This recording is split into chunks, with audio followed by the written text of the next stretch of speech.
धनंजय नागरगोजे, वय वर्ष 30, आश्रमशाळेवरील एक शिक्षक, 3 वर्षाची मुलगी, म्हातारे आई वडील, घरी असणारी पत्नी. नेमका महाराष्ट्र चाललाय कुठं, महाराष्ट्रात चाललंय काय, आणि वेदना शून्य महाराष्ट्र झालाय. एका संस्थेवर एखादा शिक्षक 18 वर्षे काम करतो, लोकांच्या लेकरांना स्वतःच्या लेकराप्रमाणे शिकवण्याचा प्रयत्न करतो, आणि 18 वर्ष त्या आश्रमशाळेमध्ये काम करत असताना एक दिवस तो संस्था चालकाला विचारतो की बाबा मी तुमच्या इथं राबतोय, काम करतोय, माझ्या पगाराचं काय. तेव्हा संस्था चालक उत्तर देतात, एक काम कर, तू फासावर जाय, फाशी घे, म्हणजे तूही मोकळा आणि मला तुझ्या जागी नवीन माणूस नोकरीला द्यायला मीही मोकळा. हे वाक्य हृदय पिळून टाकणारं 3 वर्षाची श्रावणी नावाची लेख. प्रश्न मला आहे, जेव्हा एखादा व्यक्ती असा म्हणतो, बाबासाहेब आंबेडकर म्हणतात की अन्याय करणारापेक्षा अन्याय सहन करणारा गुन्हेगार असतो. 18 वर्ष सर तुम्ही सेवा दिली, हे काळ चाललाय कुठं, आणि मग एखाद्या ठिकाणी आपण एवढे दिवस का राबायचं, आपल्या टॅलेंट हे गुणवत्ता आहे, तर एखाद्या ठिकाणी एवढं झुरून का राहायचं. आणि एवढंही होऊन अरे एखाद्या व्यवस्थेचा आपल्याला राग आला ना, ती व्यवस्था मिटवायची असते, तिच्यासाठी आपण मिटायचं नसते. काल तुम्ही तुमच्या मुलीला जे फाशी घेण्या अगोदर 2 तासा अगोदर तुम्ही तुमच्या मुलीसाठी जी पोस्ट टाकली, ती पोस्ट पाहिल्याच्या नंतर महाराष्ट्रातला प्रत्येक पालक रडला. काल परवा तुम्ही पाहिलं असेल, आझाद मैदान मुंबईला शिक्षकांनी आंदोलन केलं, त्या ठिकाणी एक शिक्षक लहान लेकरासारखा रडत होता, जनावरासारखा रडत होता की माझ्या पुरीच्या स्वप्नांचं काय, माझ्या लेकरांच्या स्वप्नाचं काय, त्यांना कोणी शिकवायचं, आणि मी दररोज शाळेत जातो, माझी बायको मला महिला विचारते तुमच्या पगाराचं काय. म्हणून या विनाअनुदानित शाळा ज्या आहेत, त्या शाळेवर जे पण शिक्षक आहेत, मायबाप सरकारला विनंती आहे, संस्था चालकापासून त्यांचं शोषण राबवा, तुमच्यापासूनही त्यांचं शोषण होऊ देऊ नका. तो एक पिढी घडवतो, आणि पिढी घडवणारा एखादा शिक्षक मृत्यूला कंटाळत असेल तर कुठतरी यार व्यवस्था बदलणं गरजेची आहे.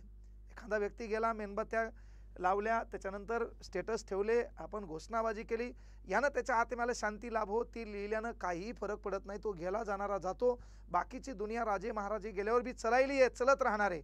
पण त्याच्या लेकराचं काय, पोरगी 18 वर्षाची होणार आहे, 18 वर्ष होत असताना शाळेत शिकत असताना ती वारंवार त्या फेसबुकवर त्या बापानं लिहिलेली पोस्ट पाहणार आहे, आणि ती पोस्ट पाहिल्यावर तिला ताण येणार आहे, ती पोस्ट पाहिल्यावर ती भावनिक होणार आहे. वयवर्ष 18 वर्ष होत असताना की श्रावणी बाळा तू तुझ्या बापूला माफ कर, हे वाक्य सदैव तिच्या कानात भिनणार आहे. मग तिच्या दुःखाचं काय, त्याच्या बायकोच्या दुःखाचं काय, म्हाताऱ्या आईबापाच्या दुःखांचं काय. आणि म्हणून तो टग्या संस्था चालक असेल किंवा त्याचे इतर नातेवाईक असतील, ज्यांनी ज्यांनी याला त्रास दिला, कठोर कारवाईशिवाय महाराष्ट्राला पर्याय नाही. कायदा मग खऱ्या अर्थानं श्रीमंताची बाजू घेणारा आहे आणि गरिबावर बंधने टाकणार असेल तर कुठतरी बदल करणं काळाची गरज आहे.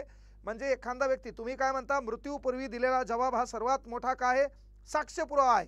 त्याचा आधार घेऊन ज्या ज्या लोकांनी याला तिथपर्यंत पाऊल उचलण्यास भाग पाडलं, खऱ्या अर्थानं तुम्हाला या शिक्षकांना भावपूर्ण श्रद्धांजली म्हणा वाटत असेल, त्याच्या आत्म्याला शांती लाभो असं म्हणा वाटत असेल, तर ज्याच्यामुळे हे पाऊल त्यांनी उचललं त्यांच्यावर कठोर कारवाई होणं काळाची गरज आहे.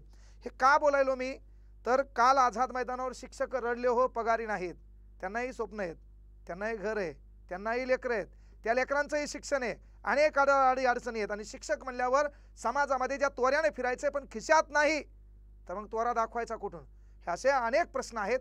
म्हणून कायम विनाअनुदानित संस्थेवर काम करणाऱ्या शिक्षकांचा सन्मान राखवा.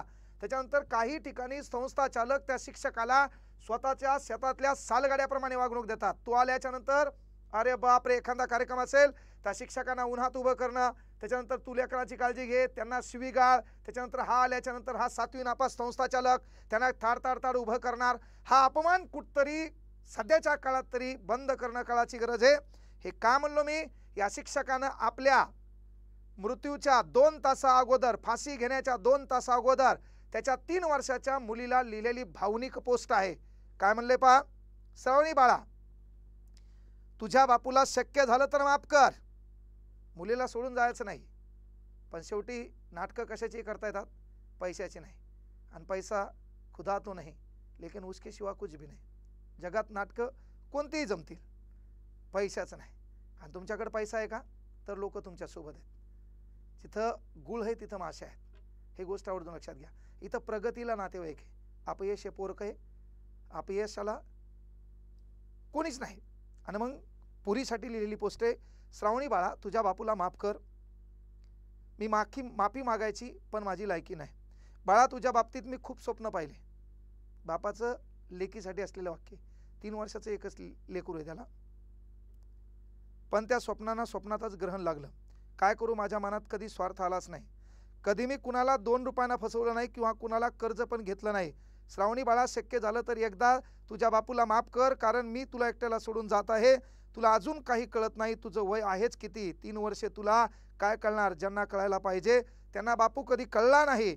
बाळा, बापूंनी कधी कुणाचं नुकसान केलं नाही. सर्वांसोबत तो चांगला वागला. पण या नालायक राक्षसी लोकांनी माझ्या अंधारातून खूप छळ केला आणि त्यामध्ये त्या हरामखोर आरोपींचे त्यांनी नावं लिहिलेत. ते बी आमचेच आहेत, हे का नाही. मारणारा बी आमचाच आहे. आमचा म्हणजे त्याची जात पाहू नका, है ना. ज्याच्यावर अन्याय झालाय त्याच्या बाजूने उभं राहणं हीच खरी मानवता आहे. त्यानंतर या सर्वांनी माझा खूप छळ लावला आहे. मला या हाल करून मारणार आहेत. मला मारण्याचं कारण म्हणजे मी फक्त विचारलं होतं की तुमच्या शाळेवर गेली 18 वर्ष झालं काम करतोय, अजून मला पगार नाही, आता पुढे काय करायचं. त्यावर संस्थाचालक म्हणतो तू फाशी घे म्हणजे तू मोकळा आणि मी पण तुझ्या जागेवर कर्मचारी भरायला मोकळा.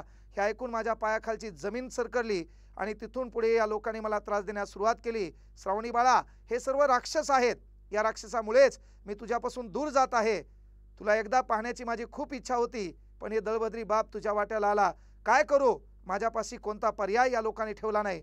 बाळा, डोळ्यातलं पाणी थांबत नाहीये, पण त्याग केल्याशिवाय पर्याय नाही. श्रावणी, मला माफ कर. माफी मागण्याचा पण लायकीचा मी नाहीये. तरी पण शक्य झालं जेव्हा तुला कळेल तेव्हा बापूला माफ कर. आता मी थांबतो.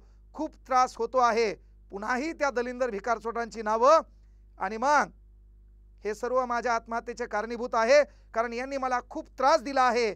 यांच्यामुळे मी माझे जीवन संपवत आहे. आतापर्यंत मी कोणाच्या भावना दुखवल्या असतील तर मोठ्या मनाने माफ करा. सर्वांना माझा शेवटचा राम राम. तो आपल्याला सोडून गेला. एका लेकीचा बाप गेला, एका पत्नीचा नवरा गेला आणि म्हाताऱ्या आई वडिलांचा लेक गेला. जाण्याला कारणीभूत 18 वर्षे ज्या ठिकाणी राबरावला त्या ठिकाणचा पगार नाहीये आणि शिक्षक या नात्यानं ज्या तोऱ्यात फिरायचे पण खिशात पैसा नाहीये.